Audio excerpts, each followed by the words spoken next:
Hoy en día estamos acostumbrados a que el gobierno gaste presupuesto en cosas como esta.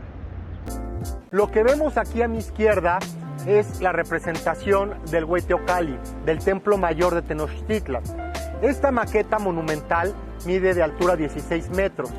En realidad, el Templo Mayor llegó a medir 45 metros de altura hasta su plataforma superior.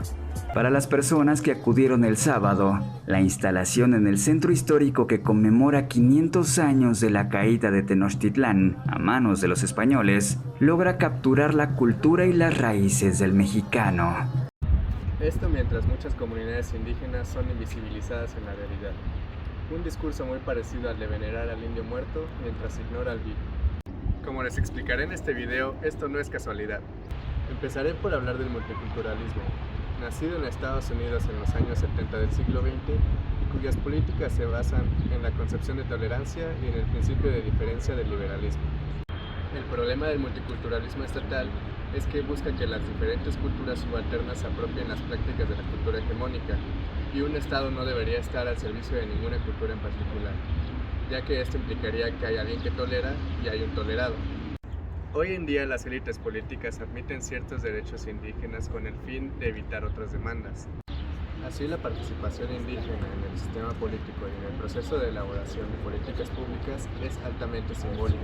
El resultado de esto es que el multiculturalismo termina siendo un instrumento para asegurar el poder de los gobiernos neoliberales, antes que para expresar un verdadero sentimiento de compromiso hacia las comunidades indígenas. La representación de lo indígena, según esta publicidad, homogeneiza a diferentes comunidades y grupos de diversos contextos, a la vez que provienen de diversas tradiciones históricas y culturales.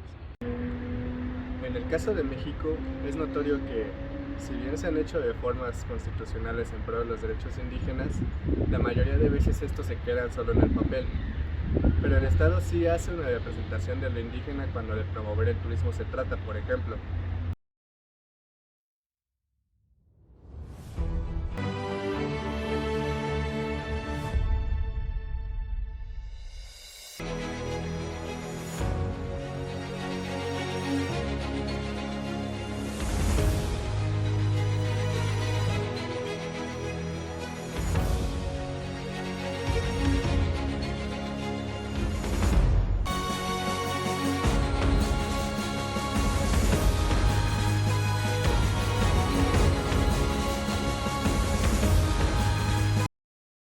Las historias indígenas antes invisibilizadas han sido transformadas por la historia nacional y ahora son valoradas como discursos de continuidad y sacralidad alternativos a la brutal deshistorización de los tiempos actuales.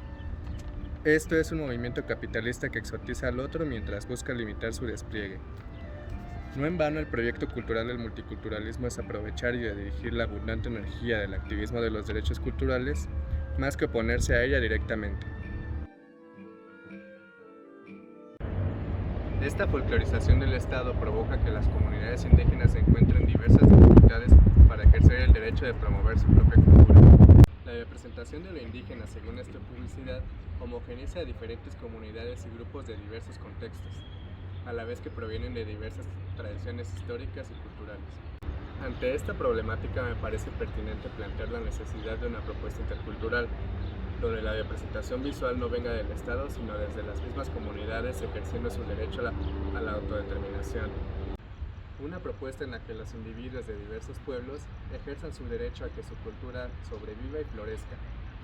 Pero la interculturalidad debe ser entendida desde una perspectiva crítica como una herramienta, como un proceso y proyecto que se construye desde la gente y como demanda de la subalternidad, en busca de la transformación de las estructuras, instituciones y naciones sociales y la construcción de condiciones de estar, ser, pensar, conocer, aprender, sentir y beber distinto.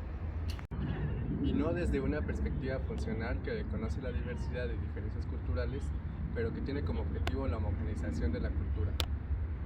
Desde esta perspectiva, la interculturalidad es funcional al sistema existente y no toca las causas de las asimetrías, las desigualdades sociales y culturales. Y es por eso que encaja perfectamente con el modelo neoliberal.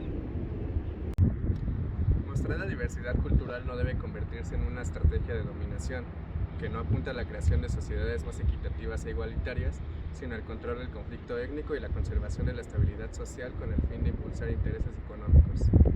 Se ha optado por una representación publicitaria indigenista, que se pregunta qué hacer desde el Estado y desde las élites no indígenas frente a un sujeto culturalmente distinto. Y es bajo el argumento de esta diferenciación que se le impone la subordinación política y la más extrema explotación económica. Pero es necesaria una perspectiva indianista que promueva una valoración positiva de la identidad, hecha por las mismas comunidades, y que no caiga en la folclorización que hace el Estado de los sujetos de derecho y mucho menos en la homogenización de lo que es lo indígena. Debemos pasar de entender la diversidad como desigualdad y entenderla como variedad.